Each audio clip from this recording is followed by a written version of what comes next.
I don't like to avoid the pain in those long workouts or try to feel super good and easy. I try to go towards that and learn how to manage that pain. And so that's just something that I like to do as a runner, and I think it really helps on race day. You're just really prepared to be tough and work with what you've got, and we always hope it's a special day, but being in that pain and running through that allows you to perform well on all sorts of days. Let's go, Parker! Let's go, Parker!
Yeah, so I've mentioned a lot of times that I really want to break 2:11, so that hasn't changed. It may change. You know, I think I'll know pretty early after the first few miles if it's that kind of day, depending on how slippery is it. What are my options? Because they seem drastic to me.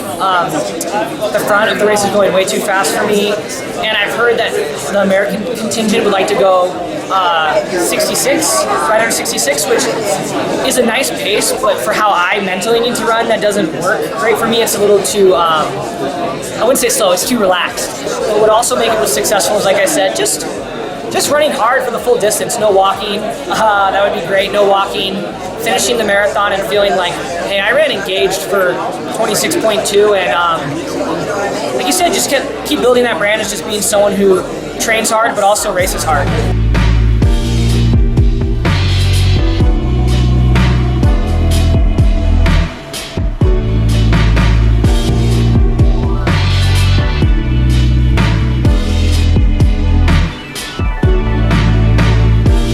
And British record holder in the marathon from Great Britain, Mo Farah. 2016 Olympic Marathon bronze medalist, current holder of 4 American records, the defending champion of the Bank of America Chicago Marathon from the United States, Galen Rupp. Ladies and gentlemen, the 41st running of the Bank of America Chicago Marathon.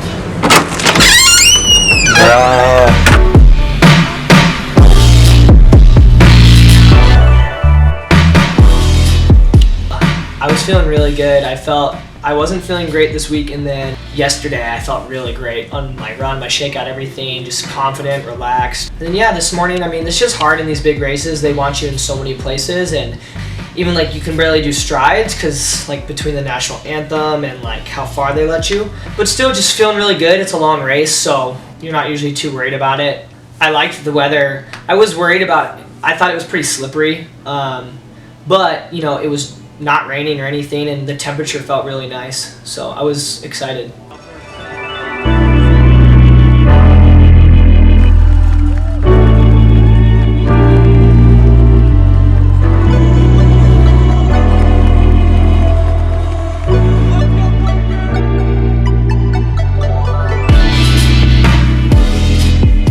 Gun goes off. First 5K, 10K. I felt really like we were running pretty slow, honestly, and we went through in like 4:49 and 4:45, and I was like, oh wow, this is gonna be a great day. And I knew that was too fast. I didn't really have an agenda to do that fast, but I had my eyes on Quebec and Steven Sambu because we had talked about that we didn't think we were really in shape to run with those top guys, but that we were in shape to try to do 2:10, 2:11. That's kind of what our goal was. And they were kind of staying up there, and I was like, guys, are you not, we're like on sub 2:07 pace. And I was actually talking to them, and I was like, let's slow down, like we can make a good group of our own, this is too crazy. And so we eventually did, I think maybe around like 4 miles. We're all trading off lead, we had 5 people, and we were still clicking off like a good clip. So.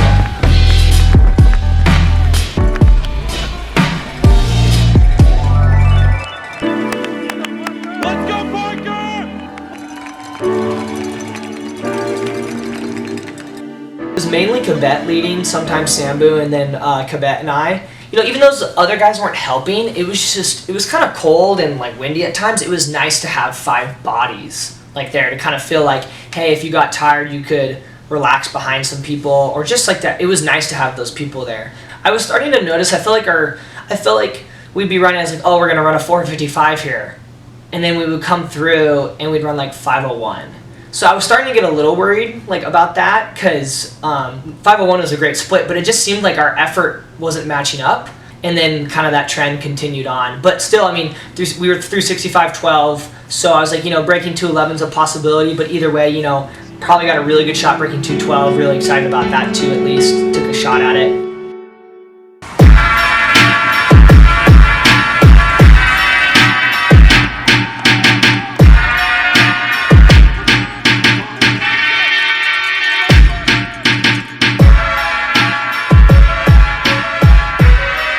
Yeah, things were going well through the half, but yeah, I think Steven Sambu dropped pretty soon after that, and then maybe the Japanese runner around like 14 or 15. They were actually ahead of us in the early miles, and we kind of brought them together. It was just Quebec and I and Ahmed Osman, and I wasn't concerned yet because I was kind of like, I made a shift in my mind, and I was like, okay, like this is just a hard half marathon now, let's go. Like I can easily run 66 something for a half marathon right now. I feel like good enough to do it.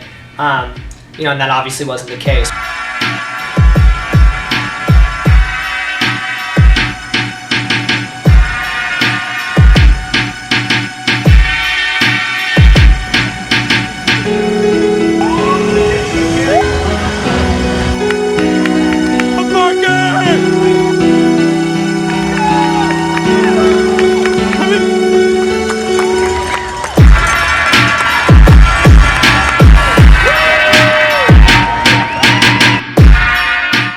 I don't know, I sort of felt like around 16 or 17, I didn't feel like we were gonna be able to hit the time.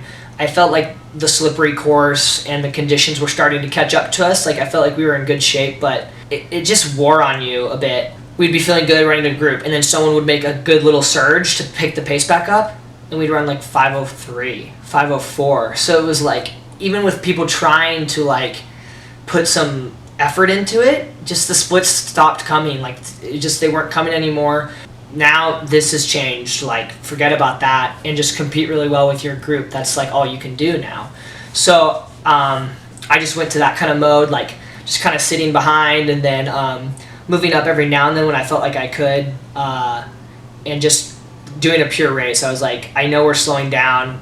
We all look really bad and we don't look good, but these guys aren't able to pull away from me either. So I was like, I just tried to be positive about the fact that I was sticking, you know, we had just dropped 2 guys and now there was only 3 of us, and like I'm still here. So I just tried to focus on winning my group and doing what I could.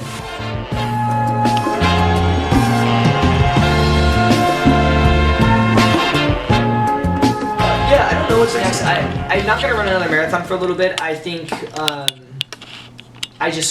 I want to run. I don't want to remember how painful it is. So once I forget that, then I'll sign up for another one. But I also I'm in really good shape, and I've been competing really well this last year. And even today, like, for the most part, I'm really happy with how I competed today. So I've gotten second a lot this last year by really close margins. So I want to take this fitness from this marathon cycle and try to win some stuff, and just keep working on tactics and competing, and I think they all lead well to each other. The marathon training, although, you know, like I said, I would like to run better in the marathon, but just keep this recipe seems to be working overall pretty well for me. So don't know what's next. I don't even know what my options are, honestly. I don't know what races are coming up, but I definitely want to be in a position to try to win something. That'd be great.